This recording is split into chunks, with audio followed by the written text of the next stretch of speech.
बहनों, मेरे साथियों, छात्र छात्राओं, आज की कक्षा क्लास 10th, विषय हिंदी, कोर्स ए, पाठ का नाम एही ठैया झूलनी हैरानी हो रामा। लेखक शिव प्रसाद मिश्र रुद्र। सबसे पहले लेखक का जीवन परिचय।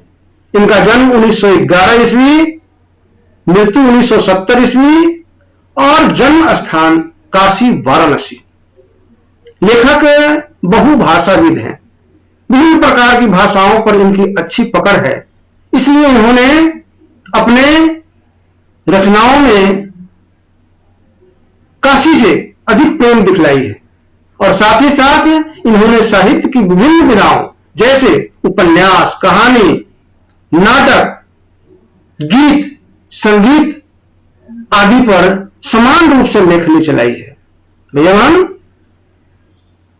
रुद्र जी को अपने जन्मभूमि से, अपने जन्म स्थान से अत्यधिक प्रेम है, इसलिए किसी न किसी बहाने से, किसी न किसी रूप में इनकी रचनाओं में काशी का वर्णन अवश्य मिलता है। इनकी रचनाएं बहती गंगा, सुचिताज ये प्रमुख हैं और इनमें भी काशी की झलक देखने को मिलती है। अब हम आगे बढ़ते हैं। पाठ का नाम है एही ठैया झूलनी हैरानी हो रामा। ये एक गीत की कड़ी है। बनारस में गीत संगीत वालों की अलग परंपरा है। उनमें गौनहारिन परंपरा है एक। उसी की एक कड़ी है इस कहानी की नायिका दुलारी बाई। तीज के मेले में वो दो गायिकाएं जहां तहां समारोहों में जाती हैं, गाती हैं, कहीं कंपटीशन होता है, कहीं प्रतियोगिताएं होती है, उन सब में वो भाग लेती हैं। खूब प्रतियोगिताएं, खूब दो गोला प्रतियोगिताएं होती है और जीत हार का चलता है सिलसिला। उसी में दुलारी बाई तीज के मेले में एक गीत संगीत प्रतियोगिता में गई है और उनका पहली मुलाकात टुन्नू नाम के 15 वर्षीय लड़के टुन्नू नाम के एक गायक से होती है। खूब नोक-झोंक चलती है, नाना प्रकार की बातें होती है उसमें गीत में। टुन्नू कहता है कि इनका रंग रूप तो बड़ा है, सांवली थी ना, इसलिए, और फिर कोयल जैसी रूप है और आवाज भी कोयल जैसी है, इनकी आंखें भी लाल लाल कोयल जैसी है। जब ये क्रोधित होती है तो आंखें लाल लाल कोयल की जैसी हो जाती हैं, बोली भी कोयल जैसी है। इस पर वो और खींचती है। वातावरण थोड़ा बोझिल हो जाता है, अटपटा हो जाता है, लेकिन समारोह समाप्त जाती है और ये दुलारी बाई और टुन्नू की यहीं से पहली मुलाकात होती है। बात आगे बढ़ जाती है, वो अपने यहां चली जाती है, ये अपने यहां चले जाते हैं। दोनों गायन के क्षेत्र में हैं तो हैं। एक दिन की बात है, होली के शुभ अवसर पर दुलारी बाई अपने घर में दंड कसरत कर रही थी। तभी किसी ने दरवाजा खटखटाया।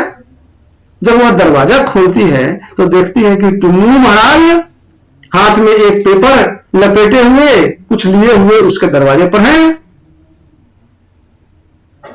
मामला तो पहले से कुछ गड़बड़ था ही मन में। पूछती है क्या बात है? तो कुछ नहीं बोला, वो पेपर दे दिया। उस पेपर में एक खादी की साड़ी थी, देसी चरखे की बनी हुई खादी की साड़ी। अब देसी चरखा और खादी उस समय देश प्रेम की पहचान थी। दुलारी गर्म हो गई, बोली कि मैं तुम्हारी मां के उम्र से भी ज्यादा उम्र की हूं और तुमको हमसे प्रेम करते हुए सोचना नहीं पड़ा, समझ नहीं आती। टुन्नू बड़ी विनम्रता से कहता है, प्रेम उम्र और अवस्था की चिंता नहीं करता, परवाह नहीं करता, और वह बंडल देकर वह वहीं चला जाता है। दुलारी चुपचाप अपने बक्से में उस बंडल को कपड़े के सबसे नीचे रख देती है। बात आगे बढ़ जाती है। फिर एक बार की बात है कि कुछ देश प्रेमी भाई बंधु, उस समय देश गुलाम था अंग्रेजों का, देश प्रेमी भाई बंधु विदेशी कपड़ों का कलेक्शन कर रहे थे जलाने के लिए। उस समय विदेशी कपड़ों की होली चलती थी, विदेशी वस्तुओं के बहिष्कार का नारा था इसलिए। और उसमें टुल्लू महाराज भी थे, कपड़े मांग रहे थे लोग से। दुलारी भी खिड़की से विदेशी जितनी कपड़े थे उसके पास, उसका बंडल उसने फेंक दिया नीचे। पास फेकू सरदार का आदमी था, नाम का आदमी फेकू सरदार, जो अंग्रेजों का मुखबिर था। तो उसने चुपके से ये बात बता दी।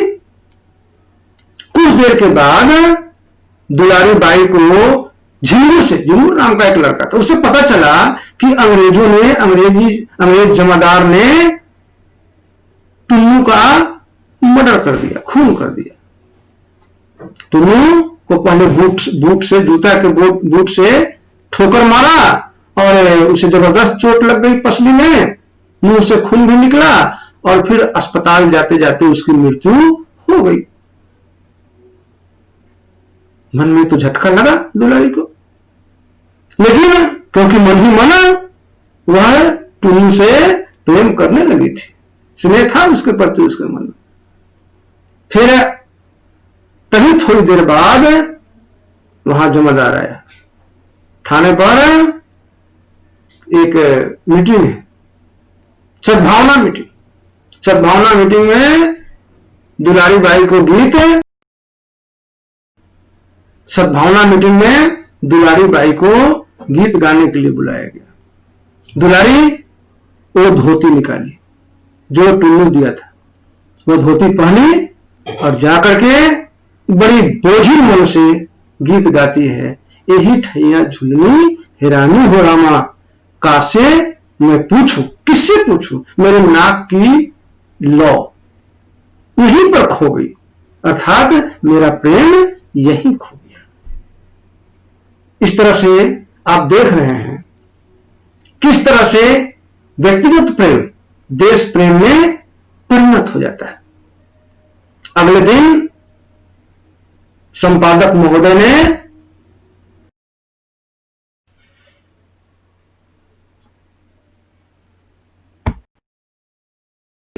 उस क्षेत्र के एक मशहूर अखबार के संपादक ने यह कहा कि यह घटना तो सत्य है, परंतु यह समाचार पत्र में छप नहीं सका। भय था स्थानीय प्रशासन का, अंग्रेज प्रशासन का, खुलकर लोग बोल भी नहीं सकते थे। यह है इस कहानी का सारांश। भैयावान, निश्चित रूप से आप इस कहानी को समझ गए होंगे और इससे प्रेरणा प्राप्त किए होंगे। अब मैं इस पाठ से संबंधित कुछ प्रश्नों की चर्चा आपसे कर रहा हूं, ध्यान से सुनिएगा। प्रश्न 1, कठोर हृदय समझी जाने वाली दुलारी टुल्लू की मृत्यु से क्यों विचलित हो गई? प्रश्न का उत्तर ढूंढिएगा आप। प्रश्न 2, देश की आजादी में समाज के उपेक्षित लोगों का भी बहुत महत्वपूर्ण योगदान रहा है, इस कहानी के आधार पर प्रमाणित करें। प्रश्न संख्या 3, यही ठैया झुलनी हैरानी हो रामा पाठ से आपको क्या शिक्षा मिलती है, इस पर भी आप विस्तार से चर्चा करेंगे। भैयाओं, समय समय पर मैं विभिन्न कक्षाओं का वीडियो आपके सामने प्रस्तुत करता हूं। यदि वीडियो अच्छा लगा हो तो आप इसे लाइक करेंगे और यदि हमारे चैनल को सब्सक्राइब नहीं किए हैं तो सब्सक्राइब अवश्य करेंगे, जिससे हमारा वीडियो जल्द से जल्द आपके पास पहुंच सके। घर में रहिए, सुरक्षित रहिए, मन लाकर पढ़िए। फिर अगले वीडियो में मिलेंगे, तब तक के लिए धन्यवाद।